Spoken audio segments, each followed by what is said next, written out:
சென்னை புழல் பகுதியை சேர்ந்தவர் ஐடி நிறுவன ஊழியர் கார்த்திக். இவருக்கு தெரிந்த தீபா என்பவர் தனது தோழி சொல்லும் வியாபாரத்தை செய்தால் நிறைய லாபம் கிடைக்கும் என கூறியுள்ளார். அது குறித்து பேசுவதாக கூறி கான்ஃபரன்ஸ் காலில் பேசும்போது குழந்தைகள் விற்பனைக்கு உள்ளதாகவும் 10 லட்சம் ப்ராடக்ட் காஸ்ட் எனவும் இடைத்தரகர் கமிஷனுடன் சேர்த்து மொத்தம் 13 லட்சத்திற்கு பேரம் பேசியுள்ளார். 10 ரூபா நேத்து நீங்க சொன்னீங்க, இவங்க சொன்னாங்க. ஒரு நிமிஷம் நான் என் கமிஷனை சொல்லல, எதுவுமே சொல்லல. அவளுக்கு நைட் எனக்கு வந்தது, நான் அப்படியே ஃபார்வர்ட் பண்ணிட்டேன். இந்த கூமுட்ட அக்கா என்கிட்ட போன் பண்ணி காலையில கேட்டிருக்கணும், என்கிட்ட எதுவுமே கேட்கல. ஏன்னா எனக்கு குடுக்கறவ கமிஷன் வைக்காம தரவே மாட்டான். நான் வெளியே எடுத்துட்டு வர்றதுக்கே கஷ்டமாயிரும். இதுக்கு முன்னாடி நான் பண்ணிருக்கேன், இப்பவும் பண்ணிட்டு தான் இருக்கிறேன். இதனை கேட்டு அதிர்ச்சி அடைந்த கார்த்திக் இது குறித்து புழல் காவல் நிலையத்தில் புகார் அளித்தார். ஆடியோ ஆதாரங்களை வைத்து தனிப்படை போலீசார் தீவிர விசாரணை நடத்தினர். பின்னர் கார்த்திக் மூலமாக குழந்தை கடத்தல் கும்பலை பிடிக்க திட்டமிட்டனர். இப்போ நான் அவர்கிட்ட பேசிட்டேன். ஒன்னும் ப்ராசஸ் கிடையாது. நான் ஒன்னு சொல்றேன்ல, நீங்க தூரமா நின்றீங்கன்னா அட்வான்ஸ் பண்ணீங்கன்னா நான் போய் அவங்கள போய் குழந்தைய கூட்டிட்டு வந்து உங்க கையில குடுக்கறதுதான். குழந்தை எல்லாமே ப்ராடக்ட் எல்லாமே ஹெல்த்தியா இருக்குது. நீங்க யாருன்னு எனக்கு தெரியாதுங்க. இது இல்லீகலா பண்ற விஷயம், புரியுதா? சரிங்க, நான் காசை கொடுத்தா நீங்க பொருள் கொடுக்க போறீங்க, அவ்வளவுதானே?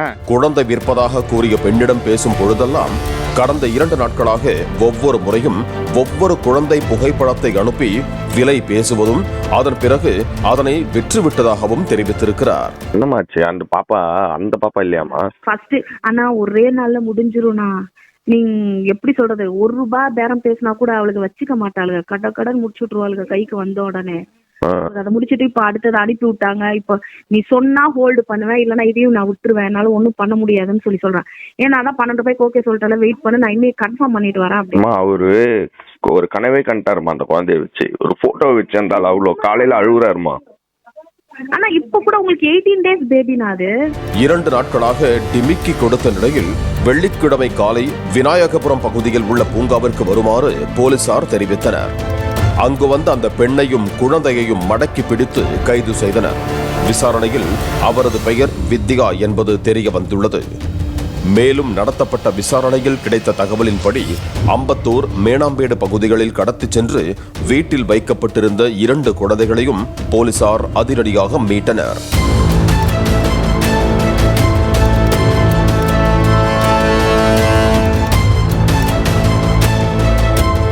குழந்தை விற்பனை தொடர்பாக தேவி, தீபா, ரித்தி தேவி ஆகிய 3 பேரையும் போலீசார் கைது செய்தனர். வித்யாவின் செல்போனில் 100க்கும் மேற்பட்ட குழந்தைகளின் புகைப்படங்களை போலீசார் கைப்பற்றி இருக்கிறார்கள். எத்தனை வருடங்களாக குழந்தை விற்பனையில் ஈடுபட்டுள்ளார் என்ற கோணத்தில் விசாரணை மேற்கொள்ளப்பட்டு வருகிறது. பாலிமர் செய்திகளுக்காக ஒளிப்பதிவாளர் பாஸ்கருடன் செய்தியாளர் கதிரவன். பிளே ஸ்டோர் மற்றும் ஆப் ஸ்டோரில் இருந்து பாலிமர் செயலியை QR கோடு மூலம் பதிவிறக்கம் செய்யுங்கள்.